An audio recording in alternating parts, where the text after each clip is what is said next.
So you're all very welcome to the seminar, and it's in relation to coping in 2020, well-being and positive mental health for individuals and families, with, I suppose, an emphasis on the on families where maybe one of the members or more have autism.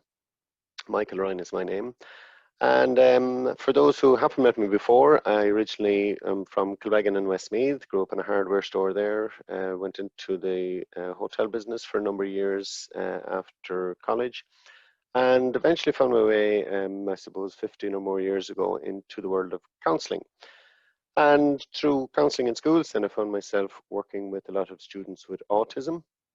And so I suppose that's how I found my way to doing this presentation here tonight.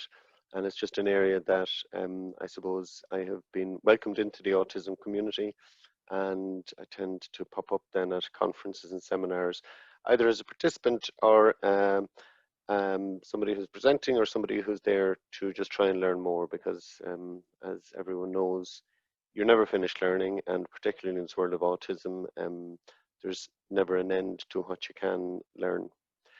So ironically, I know maybe not everyone works on metaphors, but I'm going to start with one anyway, because it's one that I kind of liked, that came up a few times in relation to this COVID-19 situation. And it was that we're not, lots of people would say, we're all in the same boat, we're all in the same boat, we're all in the same boat. But in fact, we're not all in the same boat, but we are all in the same storm. And some boats are well fortified with big crew, and other boats are smaller with a skeleton crew, and some people are in a canoe on their own.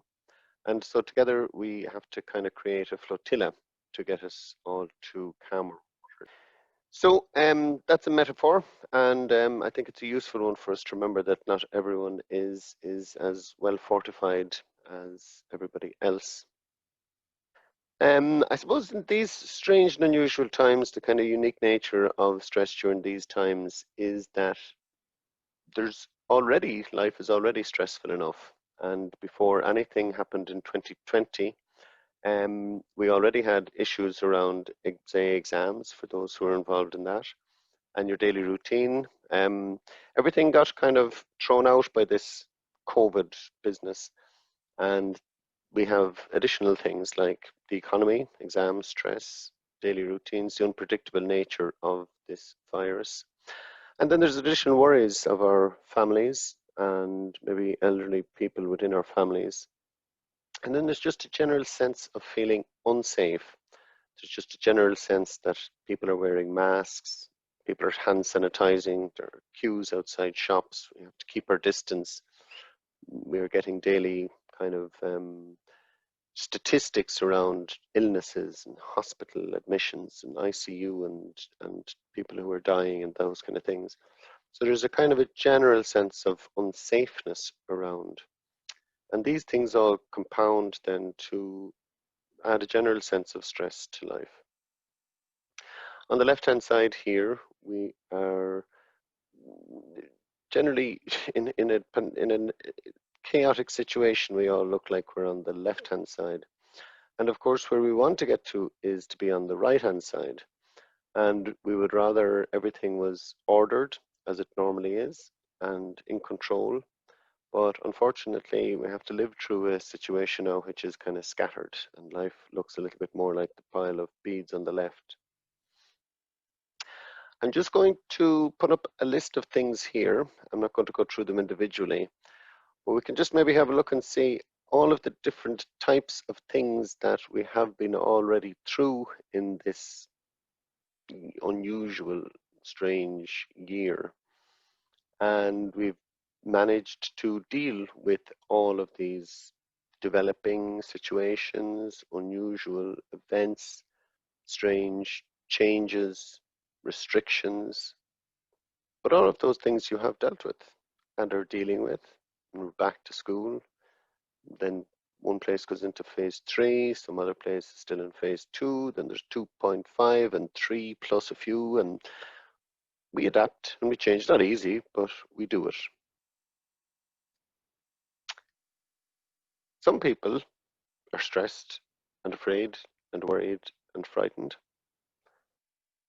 whereas others are relaxed and carefree and relatively unaffected by this whole thing.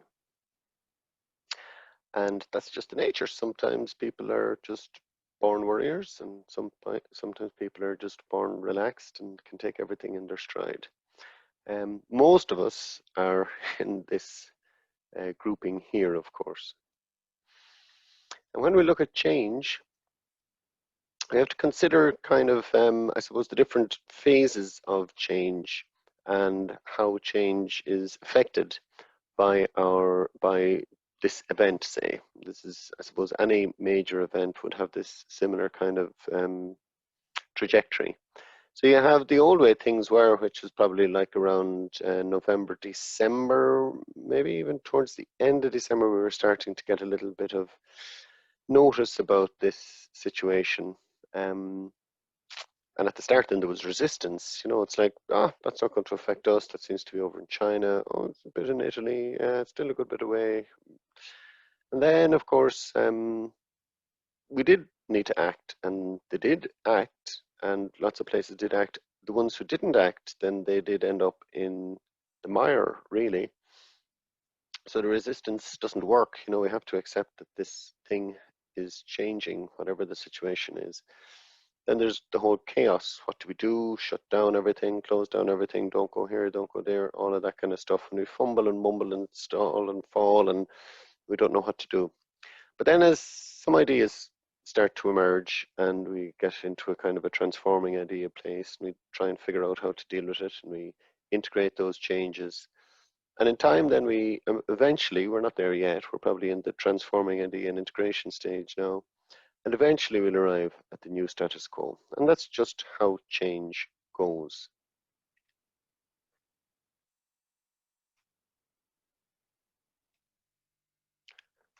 And this is not moving on, of course, as it should.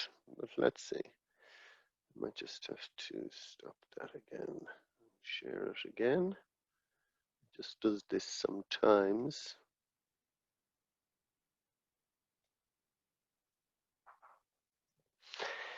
And so you'll find that there's changes in your schedule, and you know yourself what all those changes have been, but they are immense. And when we're faced with anything that is beyond our control, the best way to tackle that is to look at and see what you can control. So we have to look at things like your time, your own personal development, your behaviors, because the things we can't control are things like the virus and how it's spreading and all of that, but these are the things that you can control, and this is where your control is. Your connections, your spending, your own space, your nutrition, your own hygiene, your physical self, then your own contribution. And we've got to accept that change is inevitable, and then we have to embrace it. So we have to decide to tackle it head on, acknowledge it, and be proactive about taking charge of what you can control. Always good to try and find the humor in a situation, because this bursts the bubble of stress around change. And it kind of gives you back a sense of power as well, if you can try and make a joke about whatever it is that's going on, and just look at maybe the absurdity of the whole situation. You have to try and remind yourself of the times that you have successfully managed to deal with change in the past and deal with other challenging situations. And so new routines have emerged, and others will emerge in time as this situation rolls along.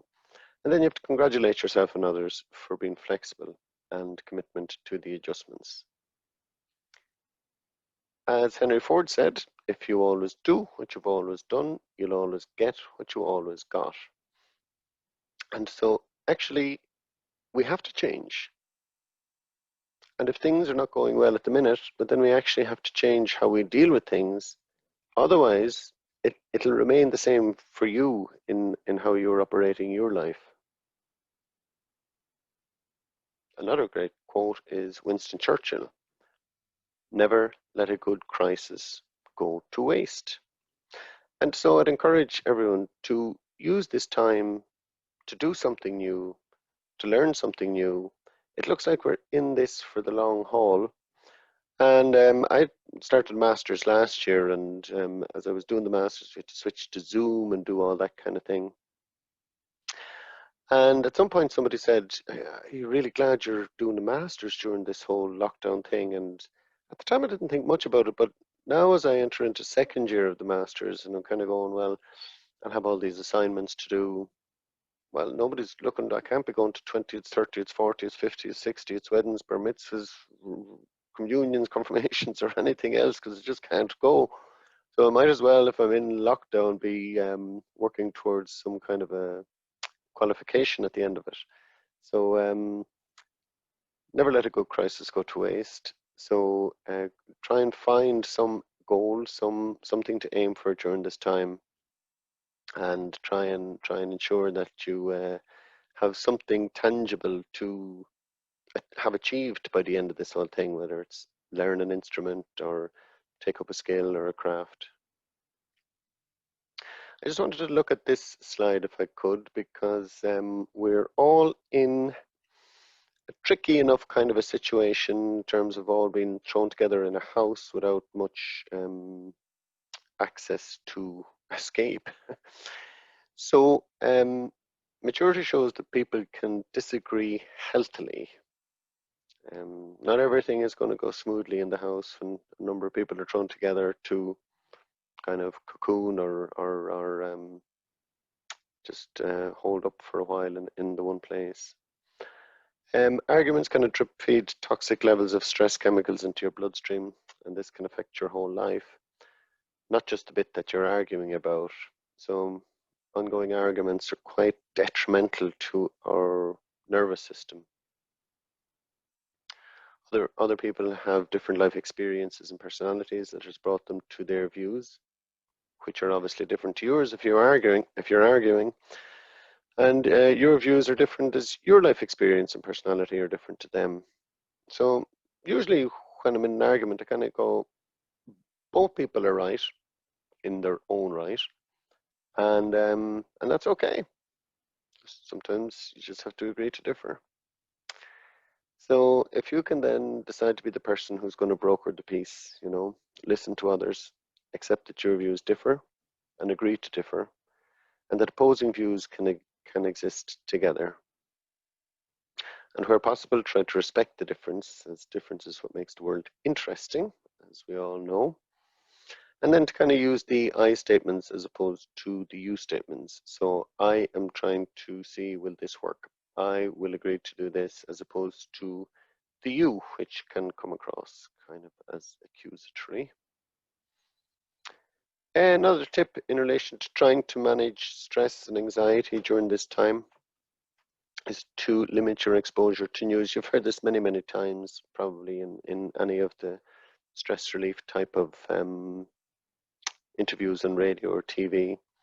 And it's about trying to limit your exposure to the news. So try and not have it on constant in the background anywhere. Switch over to Lyric FM or something, Classic Kids. Or I'm not promoting any one particular thing here, but something that's not going to be constantly giving you the updates. You'll pick it up. If you never listen to a newscast at all, you'll pick up enough about what's happening to ensure that you're doing the right thing.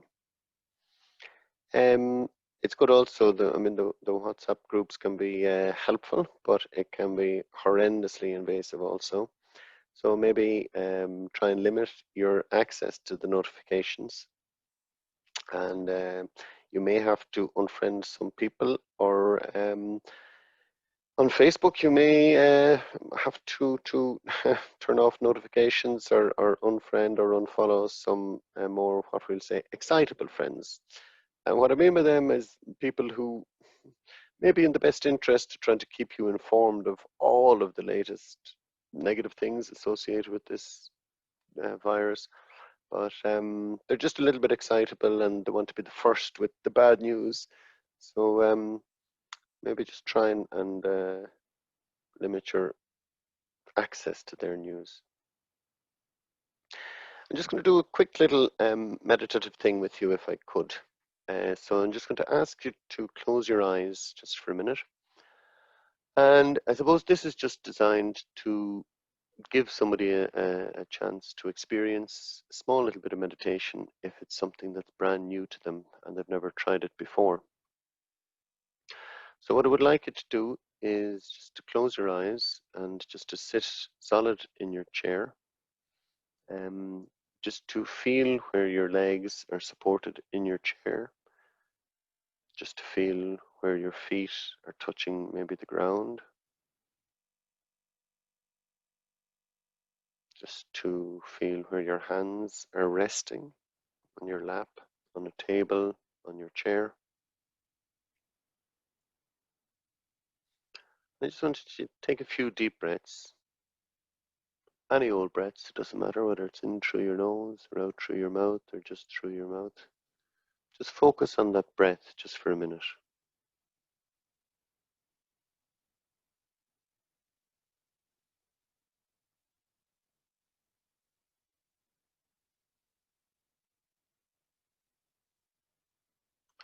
And with your eyes closed, I just want you to focus on the bits of light, almost like as if your eyelids are a cinema screen.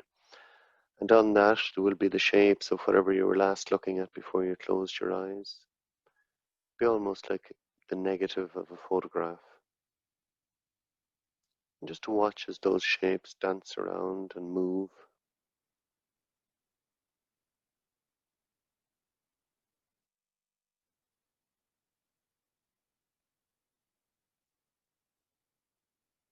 Without judging, and as thoughts come into your mind, just let them pass by without attending to them, and trust that you will revisit them if they're important. And then just as you next breathe through your nose, just try and smell whatever smell you can around you. You probably haven't paid any attention to it because it's just there, but just to notice the smell.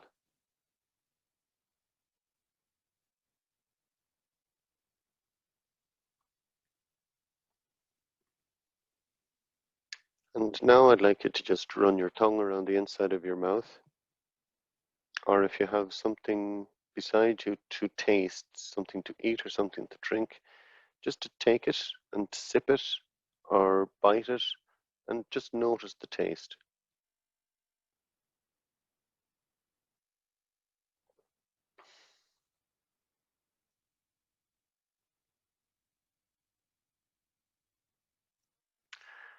And finally, our other senses are hearing, and I just want you to listen to the sounds in the room that you're in at the minute.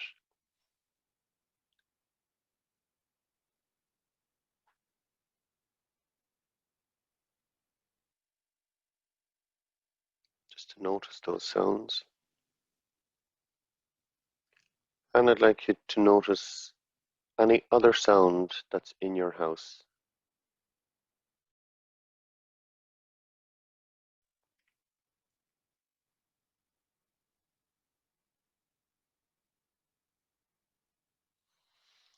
And now I'd like you to throw your hearing out wider and try and hear any sounds outside of your house, as far away as you can. Maybe a bit of traffic, or there might even be that one airplane that's going to fly in or out tonight.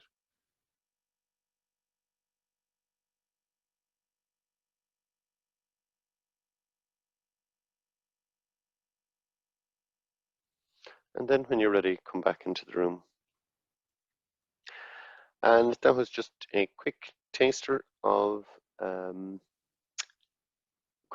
of some just slight meditation. I suppose it's like a grounding meditation. So you can do that pretty much anywhere. Um, the most effective one of those is your hearing. If you're actually focused on a sense, you can't actually think. And so if you're focused on anything like the touch, your sights, your hearing, your taste, smell, you can't actually think. And that just gives you a small little break away from whatever is stressing you out. You can do those anywhere. You don't have to close your eyes. You could do those on the bus. You could do those pretty much anywhere, and you can do it within a few seconds, just to kind of give you a little break.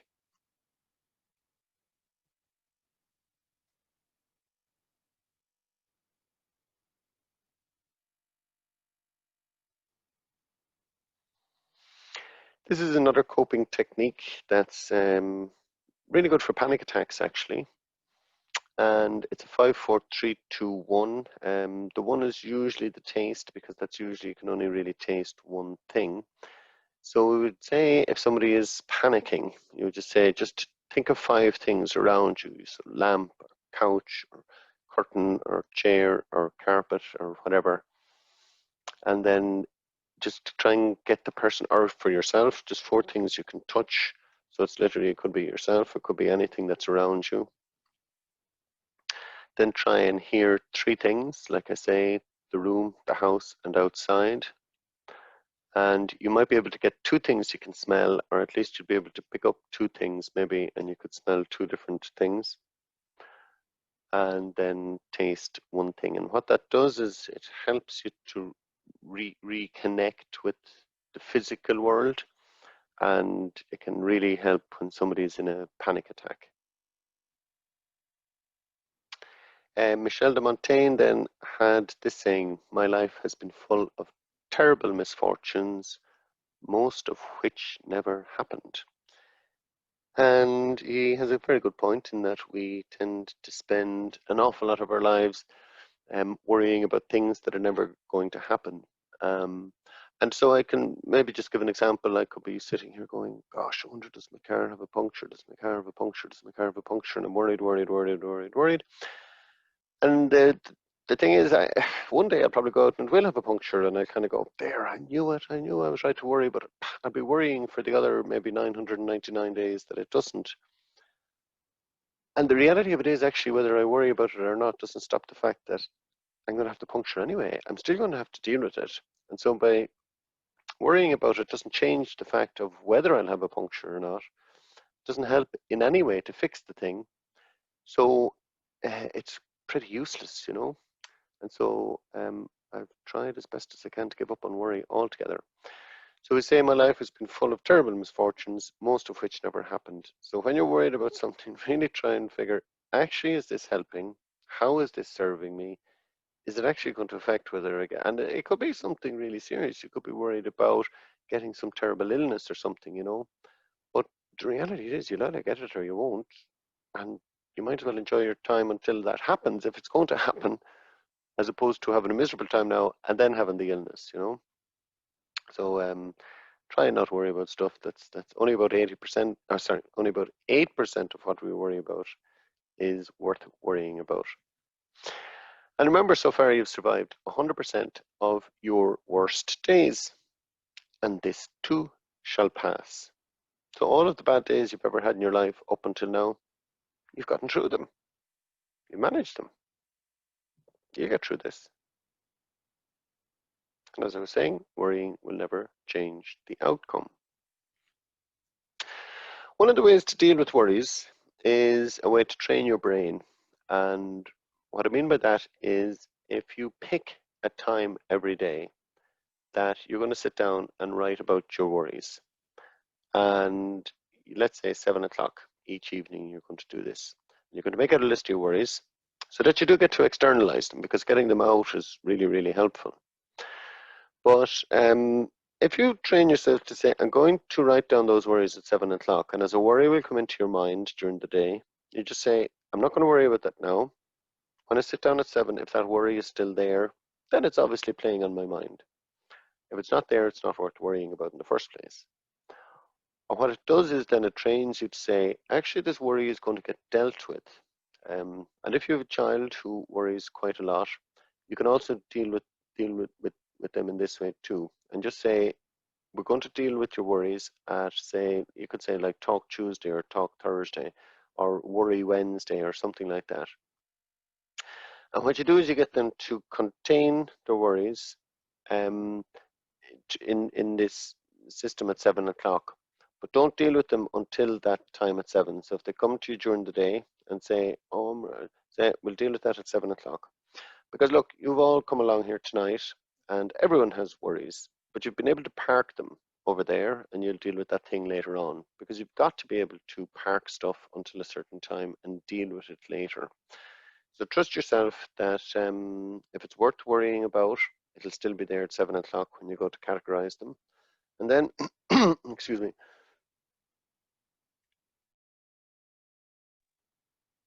and then categorize them into productive and unproductive, i.e. ones that you can have some control over and ones that you can't have any control over. And what you'll find then is that actually you'll break them into manageable chunks of ones that work for you and ones that you can work on and ones that you've no control over. And you're just going to have to let them go, because if you're, say, worried about COVID or something, well, we come to a little trick about that in a minute. But things that you have no control over, they're not worth worrying about, because you can't control them. But we have to remember that, even if we're in a time of challenge and difficulty and uncertainty, that these things build resilience. And it's only by dealing with tough times in the past that you've managed to build up the resilience to deal with these tough times and deal with these different measures and get through all of those other tough times that you've dealt with before. So I like to kind of think of it in this way, and I know this is another metaphor, but the strongest trees have had to bear the strongest winds. And oftentimes when I'm dealing with, say, a teenager who's going through a tough time, um, we'll deal with the situation and whatever the case may be. But I often think about the situation for them and let them know too that, they're dealing with a lot of tough stuff in their youth and in their teenage life. And so they'll emerge as quite resilient adults, because when gales are blowing through a tree's branches, it has to dig its roots down further in order to make it stronger to survive these winds.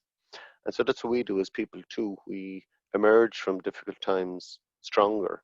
And so when you hit adulthood, you're well able to kind of deal with the pulling and dragging of problems in adult life much better than somebody who's, say, as we would say, wrapped in cotton wool, which just means somebody is overly protected in their youth. And then when they emerge as adults, they don't know how to deal with challenging situations.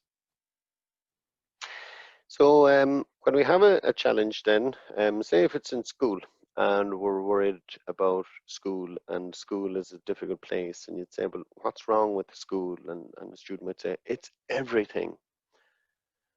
And in fact, it's probably not everything, and in fact, it's never everything, but it's usually a number of different things that are difficult.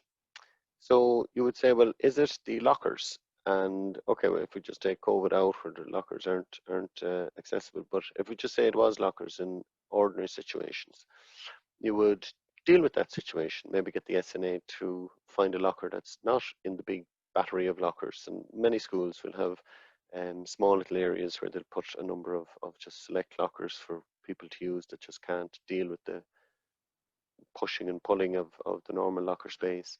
Or if it's the lights, or if it's the sounds, or if it's the ability to maybe get a pass to get out to have a walk around or use a bathroom or something just to chill down. Usually there's solutions to each one, but we have to break down the challenge bit by bit. And all of a sudden you realize it's not actually everything, but it is manageable pieces. And we put in solutions to those pieces. When we look at, say, a challenge, and let's say you were thinking about catching COVID or something like that, we'd actually take calculated risks every day. So you will hop into a car and you won't even think about it, because you've been in cars thousands of times, or the school bus hundreds or thousands of times, and you started off at A and you probably got to B on 99.99% of the time without any issues, So you know that this is a fairly safe thing to do. And while we know that some people do have little crashes every day, and whatever the case may be, they're rarely big crashes. They're usually okay. And so even if you have a mishap, it'll be okay generally. So your brain does that little calculation every morning automatically.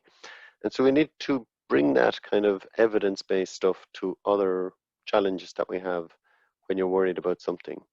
We'll do a little thing on scaling in a minute, just to kind of show that we need evidence. We need evidence to back up any worry that we have, and bring a bit of reality to a situation. Like with anything, getting your challenge or problem out is, as they say, a problem shared is a problem halved, and that just means don't keep everything into yourself. You know, if you don't have someone close by to you to talk to, there's buckets and buckets of, well, lots and lots of online support groups for pretty much every area of life. And so you'll find, and usually if it's a group that has administrators, it's usually a well protected group who monitor the content and make sure nobody is bullying or any of that kind of stuff. So they're usually very supportive places, particularly those with admins. But you'll generally find in a school setting, there'll either be a teacher or a coach or a counselor or somebody. But in an ideal situation, it should be somebody within your family or your community that you can access fairly easily and fairly regularly. And of course, you have to remind yourselves that things really turn out to be as bad as your fears are imagining. And if you think of all the times in the past that you thought something was going to go terribly, terribly wrong, it rarely did, maybe never. And all of those other times that you thought it would be a disaster and it ended up being not a disaster. So I just want to do another little exercise with you, again, if you could. So I just want you to take a little stretch, if you could, wherever you are. Just a little movement break to remind ourselves that whenever we're sitting for any period of time, and this process is going to be about an hour, so every so often we'll do this just to remind ourselves that this is what we should be doing on a regular basis. And what I'd like you to do just for a minute is, again, you can close your eyes if you want for this one. And just with your feet, I just want you to scrunch your feet up as tight as you can. Just to squeeze your toes, squeeze your feet up, and then just let it go. And just relax your feet out. And I'd like you to do something similar with your legs. Just tighten the muscles in your legs, in your calves, in your shins, in your upper thighs. Just tighten them, hold them for a second, and let it go. And this is what we call a progressive muscular relaxation exercise. And what it does is it tenses your muscles and then it relaxes your muscles. And so when we tense our muscles, it gets a message to your brain going, oh, there's a bit of my body under a bit of pressure here, under a bit of stress and strain. And when you relax, then it makes the brain send a bunch of positive chemicals down to that area just to kind of bring it back to how you want it to be. So now I want you to just take your fists and just squeeze them really tight and let them go. And do the same thing with your stomach muscles. Just squeeze them really tight and let them go. And now with your shoulders, I want you to lift them up to your ears as high as you can. Hold them there and then just drop them and let them go. And this next one, you'll be glad you have the camera off for this one. And it's just to scrunch up your face, all of the muscles in your face, and scrunch it up and then just let them go. And you'll probably find a tingling sensation then all around your body. Just tighten any muscle you want, let it go, and that forces your body into a state of relaxation. We were talking about scaling worries earlier, and again, this is just based on evidence. So we could be giving something a 9 out of 10. Let's say you're going into a maths exam and you're saying, I'm going to fail, I'm going to fail, I'm going to fail, I'm going to fail, I'm going to fail. But we got to look at the evidence to say, if you passed on all other occasions, it's unlikely you're going to fail this time. Okay, you mightn't have done as much work as previous, but it's unlikely you're going to fail, or that you're going to have gone so bad that you're going to fail forever. So you're giving it a 9 out of 10 in terms of anxiety, but the reality is the evidence will say it's only really worth a 1 or a 2, and that in fact you're over exaggerating the stress, and it actually doesn't deserve that amount of stress. So you have to try and bring evidence to your worries to see how much they actually deserve in terms of what you're giving them. I want to look at a cognitive behavioral therapy type process now, and it's what we call a hot cross bun, and it's about how you can change your thinking in relation to managing a particular situation. So what happens is our thoughts lead to our feelings, and they lead to, of course, to our stresses, which lead to behaviors and challenges around what we do. So the thoughts, we think about something, it brings a feeling in our stomach. We have a physical reaction to it in our bodies, and then our behavior is going to be based on trying to right that physical reaction. And so let's say we think I'm going to catch COVID-19, say, and you're going to have feelings of fear and stress and anxiety, and that is going to lead to being panicky and sleep disruptive and all of the other stress type of physical reactions that you have. And your behavior then is going to be erratic, it's going to be irritable, maybe irrational. You might overconsume in whatever vices you have. And then you lack control because you think this is out of control. I'm going to catch this thing. There's nothing I can do about it, and all of that. And so that's a kind of an out of control situation. If you change the thought, you'll change everything else. So if you change the thought to one of control, so what can I do? I can avoid COVID-19. And how do I do that? I follow the rules. I follow the best advice. I take the precautions. So I'm saying, okay, so I can follow that. I can avoid that. So when you do that, you will feel calmer. You feel like you're in control. You'll have a healthier attitude to the whole thing. Your physiological reaction will be calmer. You won't have those stomach churning challenges. And then you'll feel in control, balanced, and calm. So that's the hot cross bun. So you just need to change the thought, which will change the feeling, which changes your physical reaction, which changes the behaviors. This goes for any age, really. When you're worried or stressed or anxious, you can always go to your head to a place of safety. And what that does is it grounds you back down into your body, into a sense that not everything is out of control. And so for kids, maybe it's playing football or circus or doing a hobby or maybe visiting grandparents or whatever the case may be.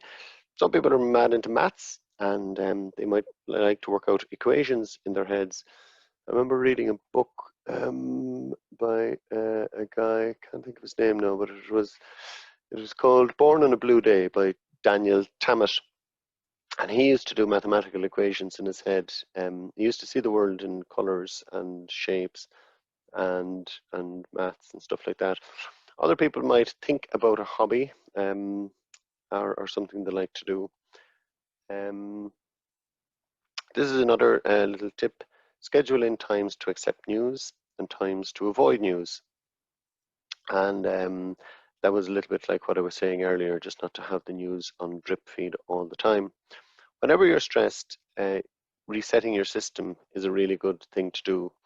And basically that's any physical exercise, because once you get your heart rate going, what it does is it sends messages to the brain going, I need more help here to keep this body working along. Whereas if you're very lethargic, your body is just in automatic mode. Whereas if you're doing any form of exercise, You get your heart rate up, your breathing up, and then you have to produce relaxing chemicals to bring your body back into a relaxed state. So you're forcing your system to reset.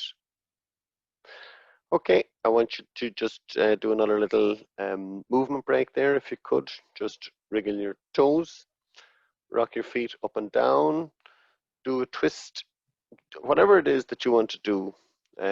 Just sit up straight, shoulder rolls, stretch your arms and legs, anything at all, just to kind of bring a bit of relaxation to your own system, to your body.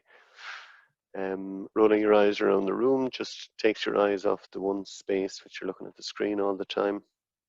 Or just take a short spin around the room if you so wish.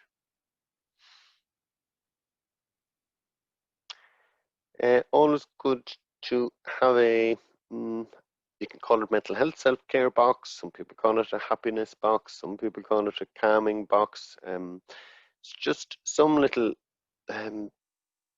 box of tricks or bag of tricks that you can have to, one, remind yourself that of the good times. So it could be a scrapbook of your life highlights, could be sensory items, aromatherapy, music, snacks, meditative stuff, spinning fidget spinners or fidget toys, bubbles, coloring books, art materials, whatever it is that calms you down.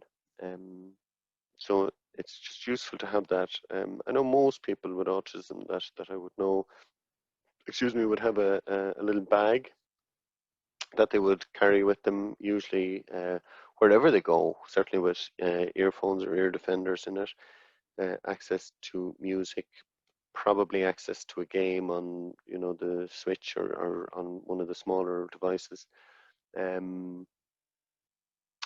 Maybe something to eat, something to drink, usually.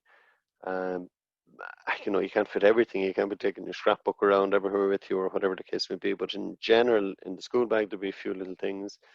In the heading off to visit relatives bag, there'll be a few extra things. So again, whatever works for you. I like to say this: if you wish to continue to worry, become a worried warrior, which means you'll have to do your bit of worrying just as you like to do, but you also got to get on with life and just be as productive as you can. We spoke about this earlier, so I'm not going to go through that again, but if you have somebody young in your life, you might want to set a specific time aside, I suppose we're always trying to get from where we generally feel is on the bottom left up to the top right. Um, so either at home or in school or even at work, I mean, you'll see in all of those kind of things about Google and whatever, they'll have the snooze pods and all of that kind of stuff because they recognize people sometimes just need to shut themselves away. And it's really great. I see in some classrooms that I go into that might have a little beanbag down at the very back of the class, facing into the wall, or maybe a small tent at the bottom of the class or something like that, or down in the library, or wherever they can. It's a bit tricky in times like this, but it's just useful to have somewhere safe to go. When we look at general wellness, there are, Dr. Rangan Chatterjee feels that well, actually, I kind of have not screwed this up a bit, but I've screwed with his process a bit, because Rangan Chatterjee had 4 pillars and I added a 5th one of community. And I think these 5 pillars, if we can just focus on these things as wellness, I think it's a really good set of ideals to work towards. So it's relaxation, movement, community, nutrition, and sleep. And the relaxation, you'll all find your own way of relaxing. And for some, that is just watching TV or whatever the case may be. If you can incorporate a little bit of this meditative type stuff or yoga, or any of the apps, Calm or Relax. Calm is the most downloaded app in the world, as far as I know, ahead of WhatsApp even. So CALM. Now, at a point, there is a fee attached to that. It's the same with Headspace. I think there's certain amounts of it are free, and then if you go a little bit deeper into it, there's a fee. So, but there's plenty of free ones out there also. Yeah, just while we're talking about that, I thought we might just do a little body scan meditation if we could. So again, I want you to just close your eyes just for a minute and just sit comfortably in your chair. And this is another small little meditative technique which you can do anywhere, at work, at home, in school. And it's just to do a scan. It's almost like, I sometimes think of it, sometimes in an airport you have to stand into this thing and it kind of does a scan of your body for weapons or whatever. And this is just a scan of your body for stress. So if you start thinking about your body and just from the top of your head, just work down, thinking about your scalp, thinking about your face, and anywhere we come across a little bit of tension, just flatten out that area. Just allow the muscles to relax a little bit. So we think about the top of our head, down through our face, our forehead, our eyes, our jawbone, and then down through our neck, shoulders, and anywhere that you feel a bit of tension, just let them drop a little bit. You might want to move your neck slightly just to release any tension that's there. And then down through your shoulders, through your arms, through your torso, through the hip area. Just relax your legs, your calves. And I just want you to think about your left foot for a minute. Just notice that there's a tingling sensation there. And I just want you to focus on your right foot for a minute.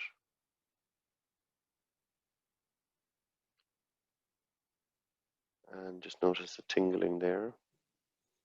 And again, this time work from the top of your head quite quickly. You can quickly work through your scalp, your face, your eyes, your forehead, your jaw, your neck, your shoulders, your torso, your hips, your thighs, your shins, your calves, and your feet, your arms and hands. And anywhere that you find a little bit of tension, just let things flop down a little bit. And it's useful to do that, particularly if you've been sitting looking at your screen for quite a while. Again, nobody knows you're doing it, but your body knows, your mind knows.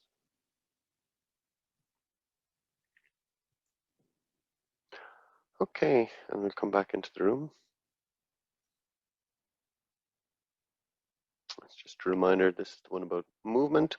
So there was relaxation and movement, and again, it's nothing specifically prescribed, just anything that kind of gets you going.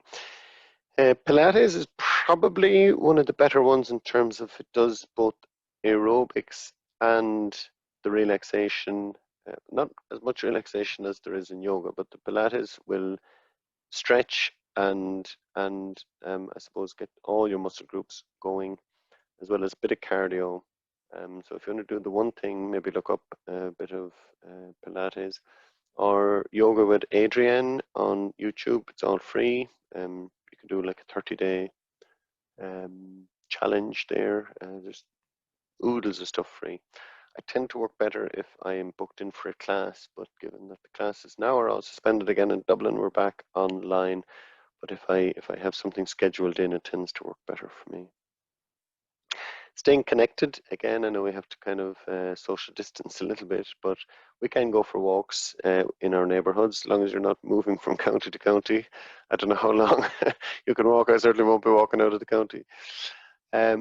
But just to stay connected, it's useful to do that and join online groups of whatever interest you're into. There's a group pretty much for every single thing. Or a meetup group if you're an adult, just of whatever kind of thing you're into. And I know it's a little bit contrived, but I certainly would try and keep a list of people to connect with, people that need, people for in times of need, for them in times of need. to maintain friendships, to maintain business connections, community connections, future opportunities, to advance your skills and talents. Um, and most people that I know, I have a list every Wednesday, a different list of names come up, and they're people that I'd be connected with, that I want to stay connected with. And it's just a list that comes up, pops up every Wednesday with a different gang every Wednesday. And I kind of go, yeah, no, I was in touch with them, yeah, yeah, yeah. Oh, there's somebody I actually haven't been in touch with for a long time. And I might send them a little text just to keep that connection up. And I know that sounds a little bit contrived, but trying to rely on my memory doesn't always work. So it just ensures that the connection stays. Nutrition and diet, and I don't really need to go into that, just cutting out the salt and the sugar and all the usual stuff. You know all that yourself. Just to kind of attend to it. And if it's one of the pillars in your life that needs a bit of attention, just do what you need to do to align a bit of balance there. Um, Good sleep, if you just see on the right hand side, the kind of no-nos would be having a telly in the room, no caffeine after lunchtime. Excuse me, and not looking at screens at nighttime. Of course, that blue light is what stops us producing melatonin, and that's what keeps us awake. Um, so if you just pre-sleep activity, reading a solid paper book is quite good. Um, the picture in the middle there on the left-hand side is somebody who has a meditative thing on a Bluetooth, and they listen to some relaxing music or some meditations before as they drift off.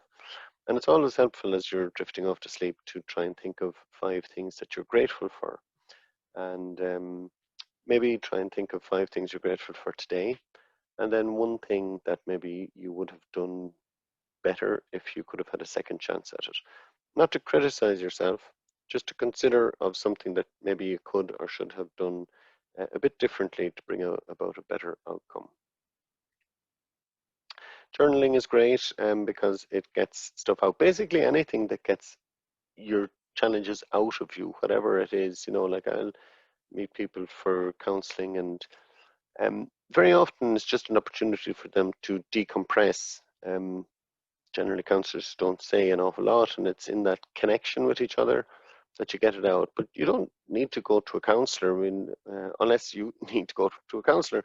But not everyone needs to do that. You can do this with friends, even just getting the ideas out of your own mind through journaling. Your eyes take back in those words, and it refilters the different things that that are going on in your mind. Just externalize them in any way: poetry, journaling, talking, blogging, vlogging, taking part in an online forum or whatever it is.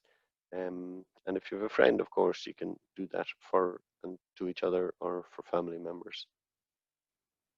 I'm not going to go through that. It's just, it'll be there if you want to screenshot it or something like that. Just some ideas about self-care.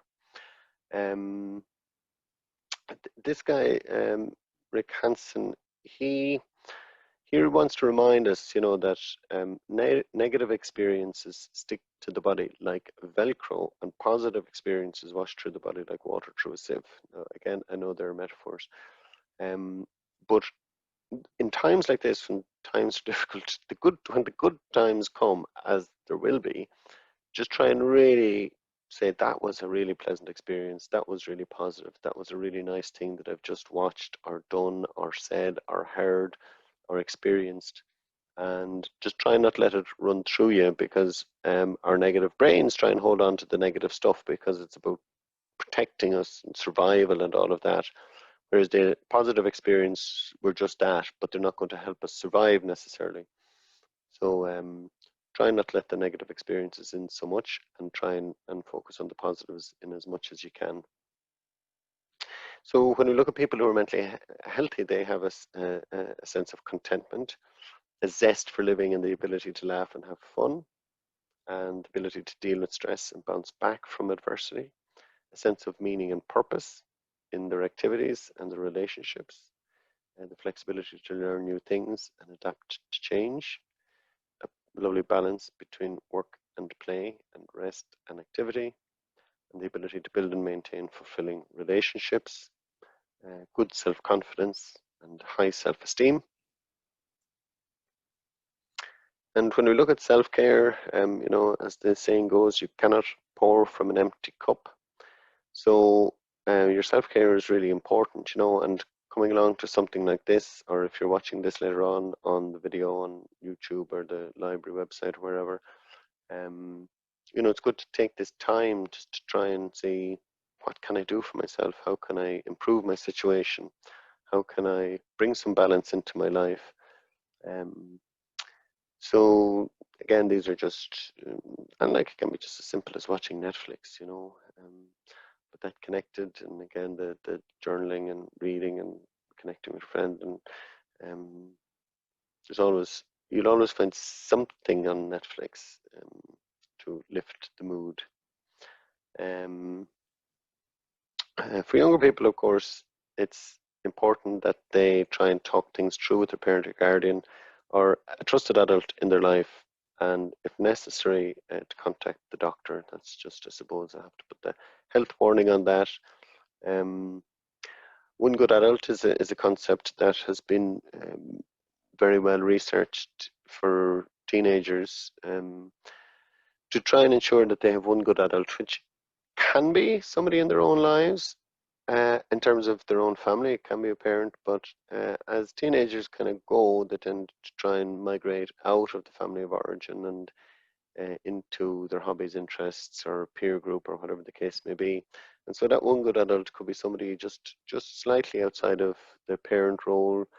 So it could be a responsible adult in their life, like a coach or a teacher or a counselor or an uncle or an aunt or a neighbor, somebody who they can trust. And it's just been shown that, people who have that one good adult tend to be able to survive teenage life much better. I'm going to actually stop it there.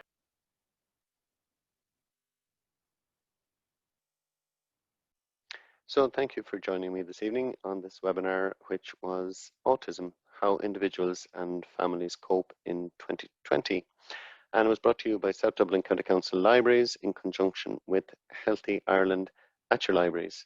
My contact details are there, and I hope you got something out of that webinar. Thanks for tuning in.